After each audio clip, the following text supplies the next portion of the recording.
Good morning and welcome to Adult Story Time. We're beginning the month of June, and I've had a request to go back for the summer and read some more of our fractured fairy tales that we did last summer. So we are going to be doing that. We finished up our May salute to the military. As soon as we're done the fractured fairy tales, we will jump back into the book I Didn't Know That and finish that up so we can get clear to the letter Z. So today we are, like I said, reading from the Fractured Fairy Tales book. It is told by A.J. Jacobs and featured on the Rocky and Bullwinkle show. And because our summer reading program this year is Oceans of Possibilities, I picked The Enchanted Fish. That was the closest story that I could find that had to do with our summer reading theme. So today's story, The Enchanted Fish. Long, long ago, about a year ago, actually, there was a little chimney sweep who was very, very poor. He was so poor he couldn't afford a name, so we'll just call him the little man. It was no mystery why he was poor. The kingdom had no chimneys, so chimney sweeping wasn't exactly a huge niche market. In any case, after an entire year, he only showed a profit of 2 cents. And that had been left to him by his wealthy uncle. He decided to celebrate with a luxury he could only afford once a year: food. Conveniently for our story, just down the block there was a fish store with a sign in the window: Day-old fish, 2 cents. "I'd like a day-old fish, please," the little man told the storekeeper. "That'll be 2 cents. The little man proudly took the 2 pennies from his ragged pocket. "Plus tax," said the shopkeeper. He frantically searched his pockets, but the little man just didn't have the necessary 16 cents. The storekeeper just shrugged. "Sorry, fella," he said, "but you know what? Since I like you, I'll give you the 7-day-old fish." With that, he took out a week-old mackerel. An overpowering aroma filled the shop, and the little man became dizzy.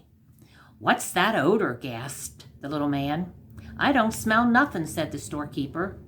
But it was hard to hear him. His gas mask muffled the words. The little man edged closer so he could listen better.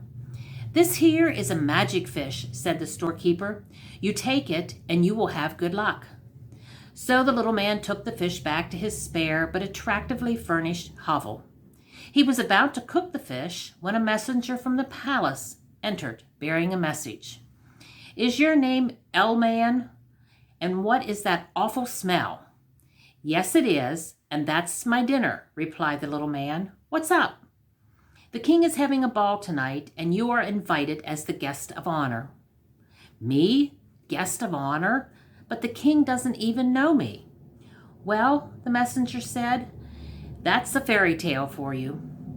The little man was amazed, but he was also still hungry. He was about to drop the 7-day-old fish into the skillet when suddenly the old fishmonger's words came back to him. "I don't smell nothin'." All right, those words came back to him, but those are irrelevant to the story. The fishmonger's other words came back to him as well. "Keep this fish with you, and it will bring you good luck." Only that was better. In any case, the little man realized he must have been invited to the palace because of the fish, and he vowed to keep it with him always. Promptly at 8, the little man arrived at the king's palace, and the ball blossomed into an instant failure. The guests left in droves. The palace was declared off limits, and the kingdom's newspapers began writing nasty editorials. "I've got to act, and act fast," said the king. "Okay, little man, I hereby make you Prime Minister, and am sending you to serve in my brother's kingdom." The little man was stunned, but once again the words of the storekeeper came back to him. "I don't smell nothing." No, not those ones. Anyway, early the next morning, one of the king's fastest ships sailed out of the harbor. Aboard were 16 cats, 40 seagulls, 1 little man, and 1 8-day-old fish. When the little man arrived at the new kingdom, he found it under siege. A flotilla of enemy ships was bombarding everything in sight. As new prime minister, his duty was to save the kingdom. But without a sword, all he could do was to draw his fish. now 2 weeks old. He boarded the enemy ship. "Stop this bombardment," he commanded. "Have you no sense of decency?" Well, the attacking force did not have a sense of decency, but they did have an acute sense of smell. They retreated, most rapidly in fact, and the kingdom was overjoyed. They thanked the little man, although they wisely did it from a safe distance. "Here's your medal," shouted the king, throwing it from the shore onto the boat, where it bounced off the little man's forehead. "Now I shall come ashore and minister primes for you," said the little man. "No, no," shouted the king to the boat. "As prime minister, your first job is to return to my brother's kingdom and deliver a birthday present for him." "A birthday present? What is it?" asked the little man. "You." And with that, the little man was sent again across the sea. However, halfway home, he encountered a raging storm during which a terrible thing happened.